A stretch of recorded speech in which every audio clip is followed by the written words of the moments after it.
Bugün biz sizə müharibə adamı tabor komandiri mayor Xəyal Məmmədovdan danışacağıq. Xəyal Məmmədov Şəkidə anadan olub, torpağına, ailəsinə bağlı insan olub. Xəyal Məmmədov bir tək Məmmədovlar ailəsinin yox, Şəki elinin, Azərbaycanın vətənpərvər oğlu olub. İkinci Qarabağ savaşları başlayanda Xəyal Məmmədov məzuniyyətdə olsa da döyüşlərə könüllü olaraq qatılıb. Tabor komandiri olaraq əskərlərini qoruyaraq döyüşlərdə iştirak edib, vətəni darda qoymayıb. Düşmən gülləsindən qorxmayan komandir öz komandası ilə dəfələrlə qəhrəmancasına döyüşüb və Qarabağ uğrunda şəhid olub. Şəhid mayor Xəyal Məmmədov bugün cənnətdəki doğum günün mübarək. Əziz izləyicilər, bugün şəhidimizi sizlərə daha yaxından tanıdacağıq. Şəhidlərimizi hər zaman xatırlayaq, onları unutmayaq, unutdurmayaq. Məmmədova İlfat Nəzir Məmməd qızı, şəhid mayor Xəyal Məmmədovun anası. Xəyal Məmmədov necə bir oğlu idi?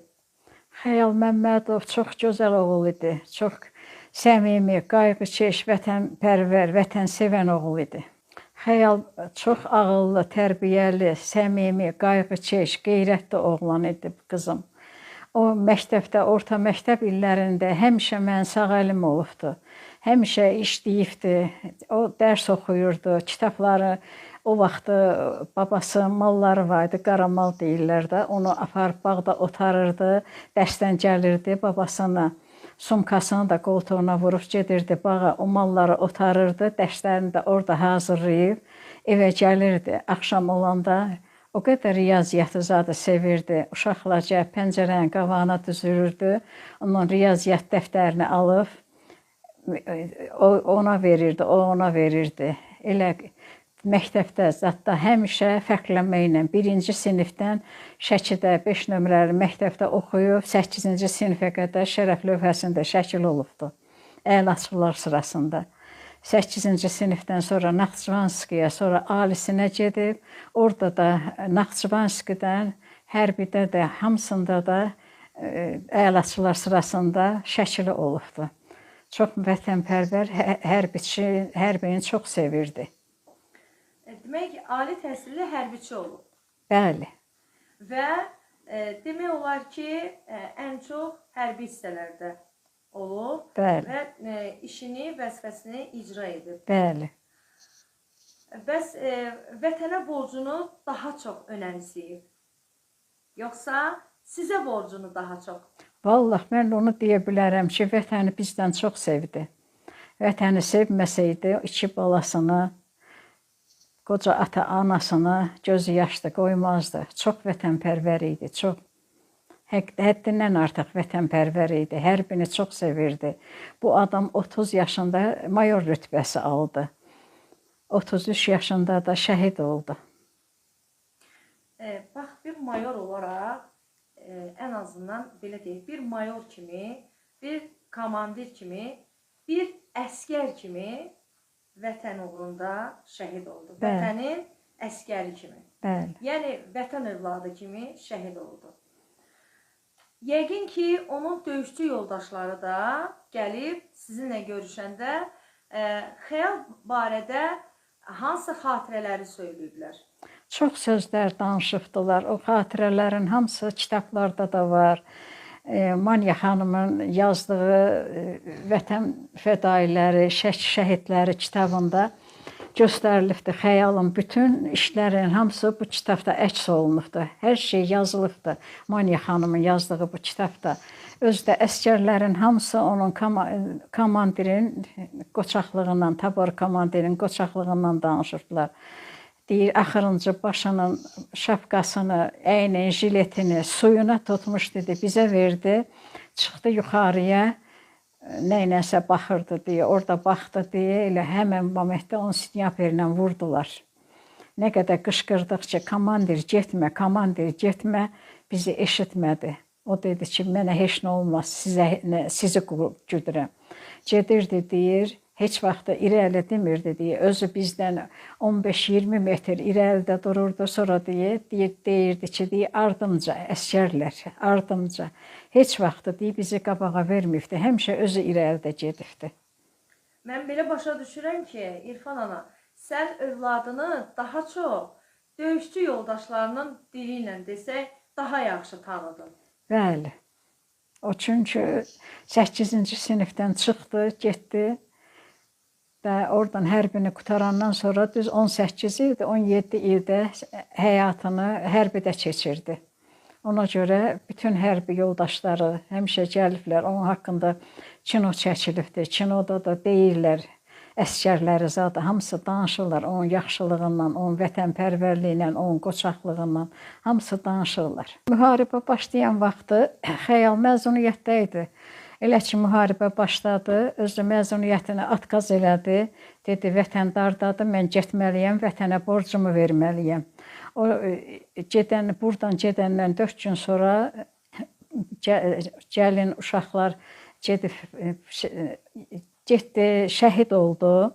Şəhid olandan sonra gəlin getdi, oradan paltarlarını zadı götürməyə gedəndə. Əvvəlki işlədiyi yerdən? Əvvəl kirayə qaldığı evindən görürlər ki, bir papiros siqaret qutusu ağzına qədər siqaretlə dolu. Altında da 50 manat pul. Bir də məktub yazıb qoyub ki, mən gedirəm vətəni qorumağa, borcumu yerinə yetirməyə, uşaqlarımı, ailəmi Allaha əmanət edirəm, haqqınızı halal edin. Məktub yazıb, gedib də tabur komandiri kimi gedib döyüşə. Orada da şəhid olubdu. 4-5 rayonu, Füzuli, Hadrut, Zəngilan, Cəbrayıl, Qubadlıya 3 kilometr qalmış. Sniperlə vurubdular. Şəhid olubdu. Bəs döyüşdən qabaq, yəni döyüşlərə getməzdən qabaq sizdən danışmışdı? Zəng vururdu, gəlinlə danışırdı, set tutmur dedi, həmən şəhid olana qədər. Ayın 18-ci günü, o şəhid olandan sonra gəlin telefona baxar. Dedi ki, ay mama, ayın 18-ci günü Xəyalıma nə qədər zəng vurubdu, set tutmuyor, zəng çatmıyor. İrfan ana, Bəli. Ola bilər ki, elə bir məlumat verəsiniz ki, onun döyüş yoldaşları o haqda sizə daha ətraflı danışsın. Mən istəyərdim onu ana olaraq sizin dilinizdən eşidim. Vallahi qızımın döyüş yoldaşları o qədər onun haqqında yaxşı sözlər danışırlar. Deyirlər ki, biz getmişdik deyib, erməni ilə lap qarşı-qarşıya durmuşduq. O olan şeydə, nədir, komandir olduğu yerdə, əsgərlərdə heç bir vaxt əsgərlərin ikisinə yol verilməyibdi. Şəhid olmayıbdı. Hamısını göz bəbəyi kimi qoruyubdu, hamısını. Biz gəldik, dedik ki, ay komandir, gedək irəli, bizi deyik, hamımız hücum eləyirik ki, komandirə, gedək də erməninin üstünə gedək, o dedi ki, gözləyin. Həqiqi də deyək, onun sözünə baxmasaydıq, bizdə olan polkda deyək, hardasa 20-25 nəfər dedi, əsgərimiz həlak olmalıydı. Amma deyək, o həmən momentdə qoymadı deyək, o əsgərləri bizi xilas elədi. O ən azından onun savadlı bir hərbiçi olduğundan da xəbər verir. Ona görə nə qədər dedik ki, gedirik, biz deyik, içəri istəyirik ki, komandiri deyik, nəsə eləyək. O dedi, olmaz, getməyin irəli, qoymadı deyik bizi. Amma deyik, qoymadı, neçə nəfər də deyik, xilas elədi. Onun savadından, biliyindən, hərbiyə olan həvəsindən gəlmişdi bunların hamısı. Bax, şəhidimizlə bağlı ümumiyyətlə dövlət tərəfindən tədbirlərə çağırılırsınızmı? Ümumiyyətlə dövlət tərəfindən hansı qayğıları görmüsünüz? Və sizin ictimaiyyətdə belə, sizin ailənizə, övladınıza, şəhidinizə necə hörmət olunur? Yəni, ola bilər ki, deyəcəyiniz bir sözlər olsun. Qızım, dövlət tərəfindən hər qayğı görürük. Dövlətimizi sağ olsun. Mənim balam Bakıda ev veribdilər, ailəsinə iş veribdilər. Şəhid balamın ailəsinə Bakıda ev veribdilər. Gəlinə iş veribdilər. Gəlin özü